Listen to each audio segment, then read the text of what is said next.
жыл әдебиет саласында жүрген, поэзия саласында жүрген жазба ақынмын. Атажұртқа аз да болса есім танымал, дүниежүзі қазақтар құрылтайының аясында өткен халықаралық мүшелердің жүлдегерімін. Мен осы жерде айтыс ақындарының көркемдік жетекшісі ретінде саналам. Өздеріңіз көріп отырсыздар, ақындарымыз біздің енді бұрынғы ақындарымызды, ерте кездегі ақындарымыз тамаша, сонда айтыс үлгісін көрсететін, соның ішінде этникалық қазақ этнос дегенде енді соны көне жағынан бастайтын ақындарымыз болған, сақ ақындарымыз. Олардың енді қазір көбі жоқ деуге болады. Бірнешеуі және Қазақстанда өмір сүреді. Ал енді кейінгі жастар көріп отырсыздар, бүгінгі міне болып жатқан айтысты көрдіңіздер, қарқын біз енді халықаралық деңгейге жеткізейік, қазақтың енді көне мұрасын көтерейік деп руханиятын ары қарай демеп жүрген, сондай руханият үшін жүгіріп жүрген жайымыз бар. Сіздерге осылай түсіріп жатқандарыңызға рахмет. Енді қазағымыздың өнер жасай берсін, құтты болсын. Біздің шығыс ақындары қатарына солардың да шығыс өлелері болған ғой. Біздің ақындарына халықаралық жарысқа қатысып, содан көзге түсіп мәреден көрінген ақындарымыз ол.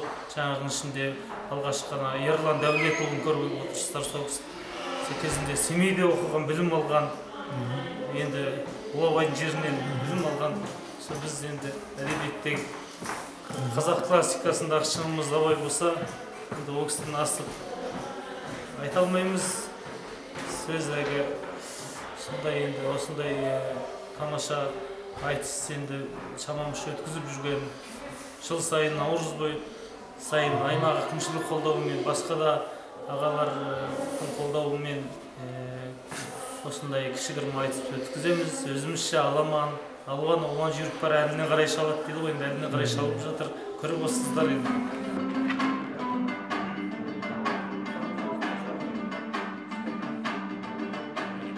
Бисмилла, Аллах берсе айқайға, тіл жақмаған көрерменге жүректегі сырғақтарың. Басынан қан шөпсе де зұлмат самал, маңдайын сіздер күн қақтаған. Бүгін міне әз наурыз тойын тойлап, астына қонағының сырмақсаған. Ағайын қиқуларың естілмейді, аз болса да айғайлап шулап саған. Ассалаумағалайкум арда халқым, құндар құттарған топырақта құндақтаған айқаяғы.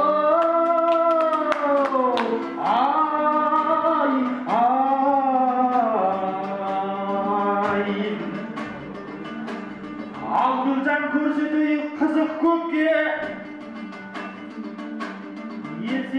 сені ардақтайтын ақын едің, еліміздің мәңгілік күзіп кетпе. Ел көңілі телегей теңіздеген, тұнықты таслақтырып күзіп кетпе. Екемізден үлкен үміт күтіп отыр, әр нәрсені бір айтып мүжіп кетпе. Меккенің қақпасындай көңілдерің, мектептің тақтасындай сызып кетпе. Айқаяға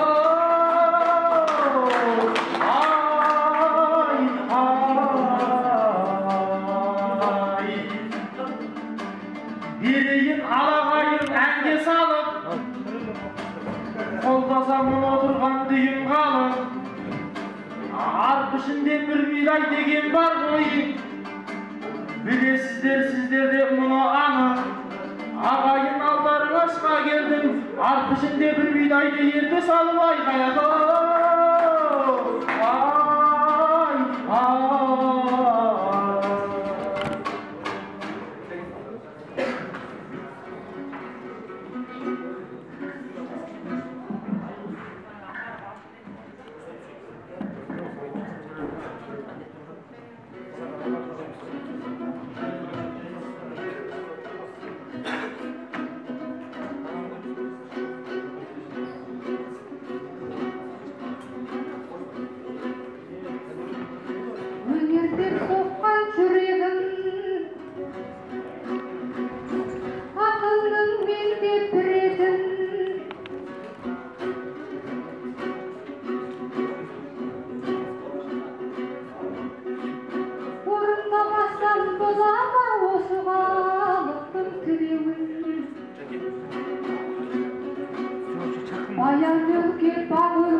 demeymin soksam oldu bireun.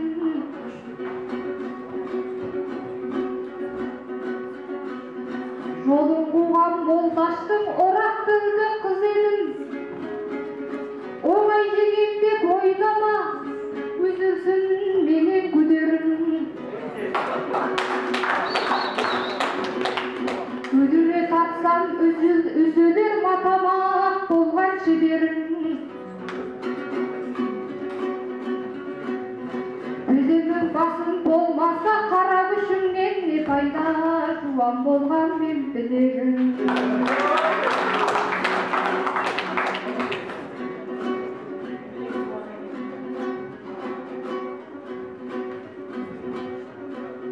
Құтты болсын ұлы күн, ақ бата айтқан аталар, тастар қанға жармасын үйіп төккен апалар. Бүгінгі болған наурыз ұлы күн деп аталар.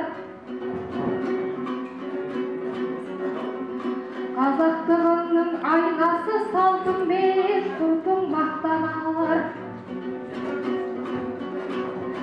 Артында жақсы із қалса ұрпағың күліп жаттанар.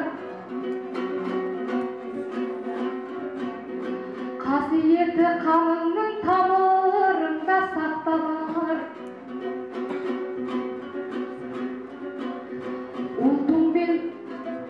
Ұлтың мен салтың жаңғырсын жойылып мәңгі қаталар. Ынтымақ пен береке өрбиікке апарар. Реніш қайғы ұмыт бол алшыдан түссін сақалар.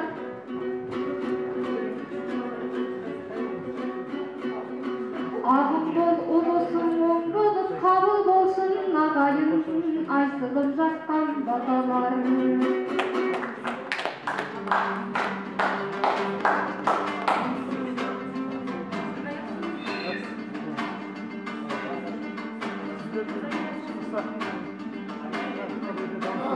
Басталғанда бүгін міне ұлысыңыз, қалай болған күлжан қыз бұлысыңыз. Болмасын деп жатырсың жаңа маған, біз жақтан ешбір хабар үмітіңіз. Айналайын күлжан қыз, үмітім жоқ, үміттене деп сізде мені ұмытыңыз.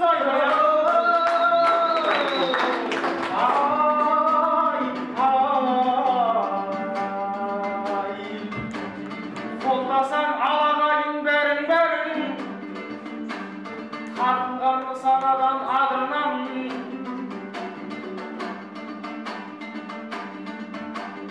Аз болсам да жүздеріңді көрген кезде қарыштадым ағайын қабылдадым. Жырымды ұзатайын төркініне, қошеметпен төленсе қалмадым.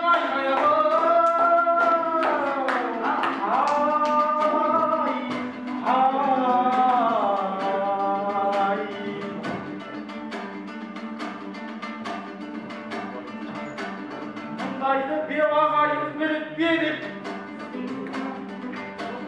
қара сөзді сахнада жіліктедік. Гүлжанға бір ауызды мен айтайын, қызға тиіспей қалатын жігіт беріп. Гүлжаннан мен үміттенбей кеп отырсам, мынау малай менен кеп отыр екен, үміттеніп айқаяқ.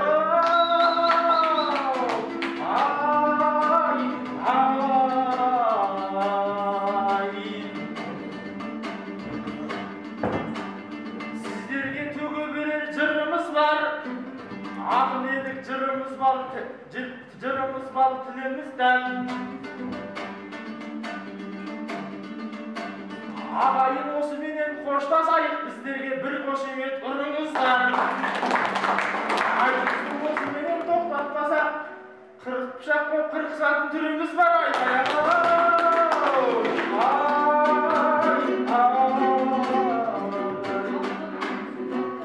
Жігіттердің әрине маған айтатын сыры бар.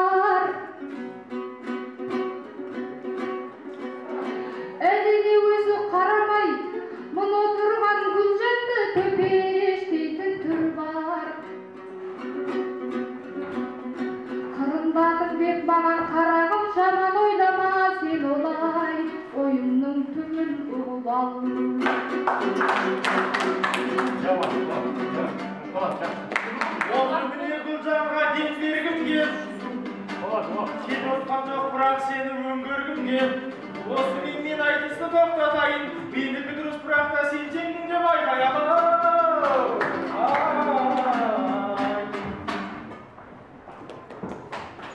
Осындай жайымыз. Қазақстан жағынан қолдау бола ма? Бар ма? Енді бізде дұрыс айттыңыз, Қазақстан жағынан Жүрсін ағамыздай осыдан 2 жылдың алдында бір кезіккен болатұғын жалпы байланыс жасаңдар деді. Ол кісіден қолымыз қысқа болып тұр. Расында енді қазір ақпараттық құралдары дамыған кезеңдерде енді айтыс ақындарын сіздерде болып, қазақ елінде ата жұртымызда болып жатқан ақындар қарап қызғамыз. Әттең біздің ақындар осындай болса ғой деп, енді оған да жетіп қалатын шығар. Алла бұйырса міне жаңағы Дәулет бұл Ерлан деген ақынымыз бірнеше рет одан көрінді, көріп отырсыздар. Енді осындай жайымыз бар. Енді Жүрсін ағам енді бір байланыс жасайық. Жалпы Қазақстан ақындарымен байланыс жасап, жиі бізде қатыстыратындай мүмкіншілік болса деген бір тілегіміз бар. Енді сізге бір жеткіземіз ғой деп жүрміз. Бұл кісі енді қазір ақпарат құралдары арқылы мына болып жатқан айтыста біздің жаңағы беріледі. Кішігірім болса да, солардан қандай ақындар қалай шауып жатқан, қалай мәреден көрініп жатқанын енді көріп отыр. Сондықтан ары қарай қазақ елімен байланыс жасасақ деген бір арманымыз бар. Қошемет көрсетейік. Енді алдында айтысқан Ерлан ақын мен Қабдол ақынның ұпаймен таныстық. Өйді айтысты бастаған Ерлан Дәулетұлы. 5, кілең 5, бірыңғай 5. Ар жағын тағы аударып көрсетіп отырсаңыздар.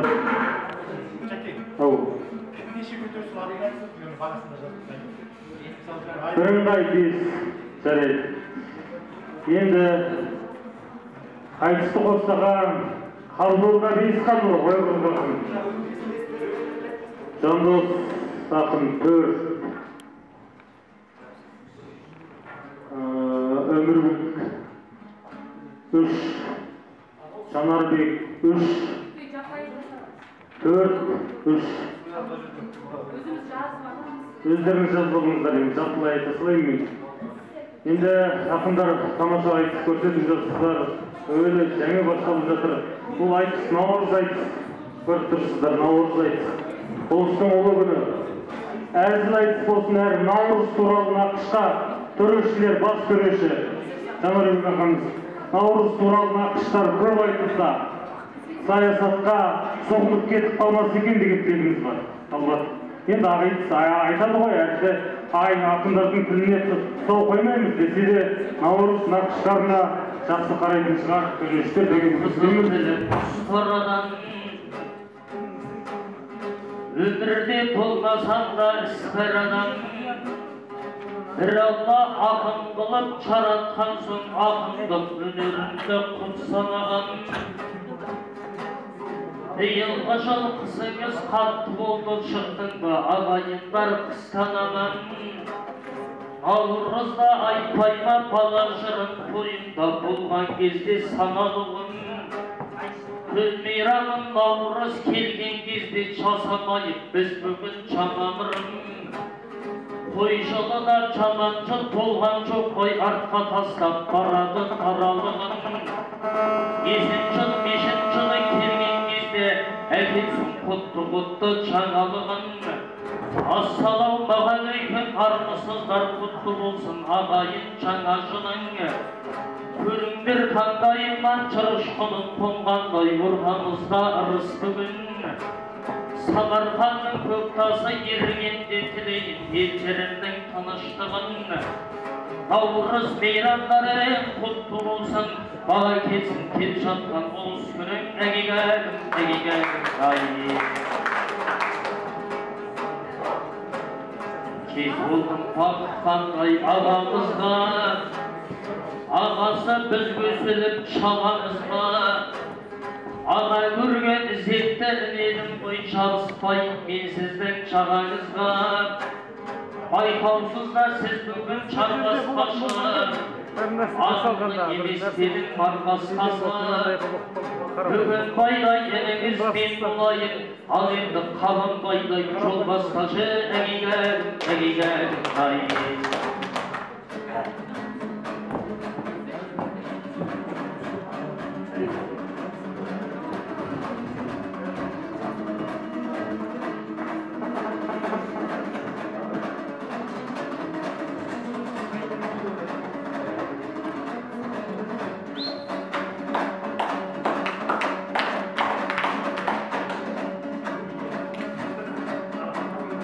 Oldur egemden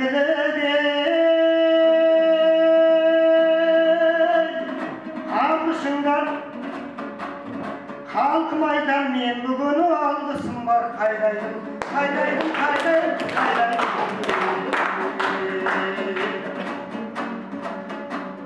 basın deyip barışana senin verdim ömür süyer ağayımlar mısınlar kayraydım kayraydım kayraydım kayraydım Ağlayın dileyim, Allah şaşırmasın. Ulus geldim neydi, zamançılık kurusun. Barşanızda dileyime, kutlu olsun olsun. Kayrayın, kayrayın, kayrayın.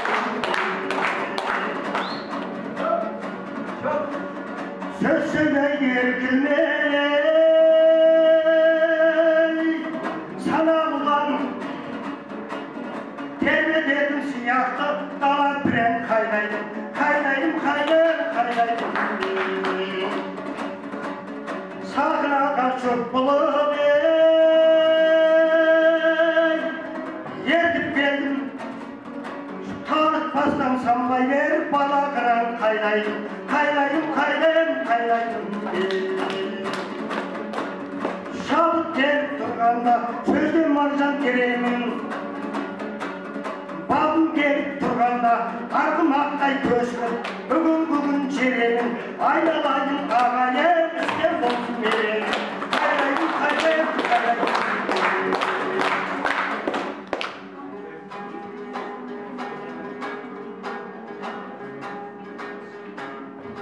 Ettidir arnam жатыр алашыма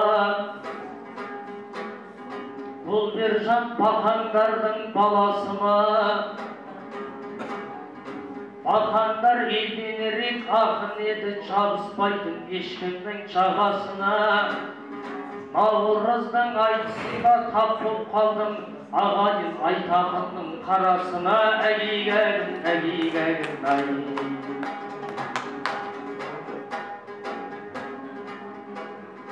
Қоғамдан келеңсіздік тыйылмады Кей ақын сөзді бүгін шиырлады Қытай менен Қазақстаннан әнші келсе Көрерменнің боламыз мейірбаны Ал енді төленерін бұл айтыста көрермен ағарғанша жиылмады Ақындар осы жайды ескерейік Айтыстың өмірде қиындады Тым болмаса наурыз айтысында ақындарға театр бұйырмады әгейгәгім, әгейгәгім,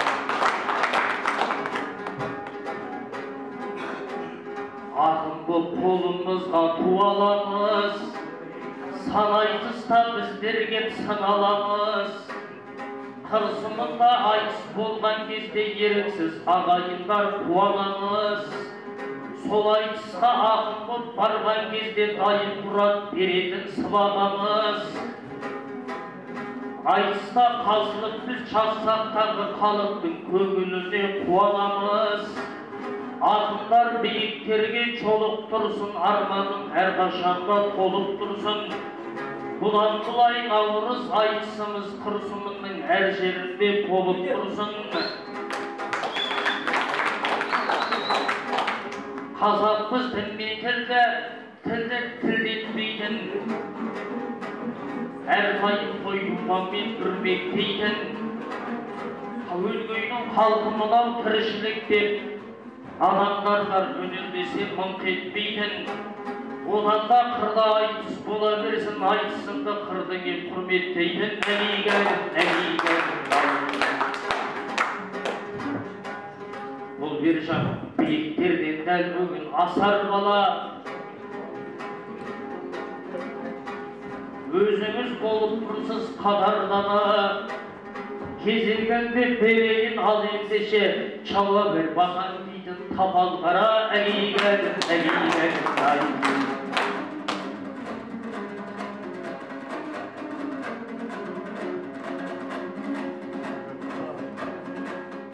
Көрсетеген бауырлар Сосын тағы мысалға халықаралық деңгейде мысалға Монғолиян қазақтары бар, Қытайдың, Түркия, Европа дейік, Ресей дейік. Сол халықаралық деңгейде бір айтыс болды ма? Болмаса ондай жарыстар ұйымдастыру мүмкін ба деген сияқты. Осы бір жыл бұрын Ержанбек Батыр атында халықаралық айтыс болған. Сол кезде тамаша айтыс болды деп айтуға болады енді. Көрермен куә болған. Мен өзім сол ақындар айтысын басында болып қадағалап жүргізген болатынмын. Сонда бір тамаша айтыс болды. Мына Қытай өңірінен сонда тұратын қандастарымыз келіп, ана Қанатбек Зайтолла бас жүлдені алды. Және бір Ерболат деген ақын солай тамаша айтыс өнерін көрсетті. Жүлделі орынға ие болды, екінші орынға. Жаңағы Ерлан Дәулетұлы біздің ақын бірінші орын болды. Осындай тамаша халықаралық бір айтыс болған. Әлі де енді биылғы жылда күз мерзімінде бір халықаралық айтыс болдырамыз деген бір жоспарымыз бар. Енді қысқаша күрмеуге келетін болса, бір қазақ өнері үшін тағы да бір атсалысып, осы өлкеде Алтай тауының етегінде жатқан жаңағы ұлы бір мекенде тағы бір той, дүбірлі айтыс той мерекесі болып, айтыс ақындардың бір мәрелі жарысы болады деген үміттеміз. Оны енді халықаралық жаңағы айтыс болдырамыз деп, мына журналистер басқармасының бөлімшесі бар, бізде Монғолия журналистер басқармасы. Сол жаңағы төрешілікте отырған Өмірбек Биғұмарұлы деген азамат, сол кісінің де бастамасы, сондай бір бастамасы бар. Алда іске асады деген ойдамыз. Енді тағы бір сұрақ бар еді. Мысалға қазақ сөзі бар ғой. Қазақ емес, домбыра қазақ деген. Осы тұрғыда мысалға жастарға сіз не айта алатын едіңіз мысалға? Айтысты қолдап, айтыстың маңызын қазақ халқы үшін осы айтыстың қандай маңызы бар мысалға? Енді айтыс деген тіл өнер, сөз өнер. Ол тұрмақ енді екі сөздің басын құрап айта алмайтын қандастарымыз да бар ғой енді.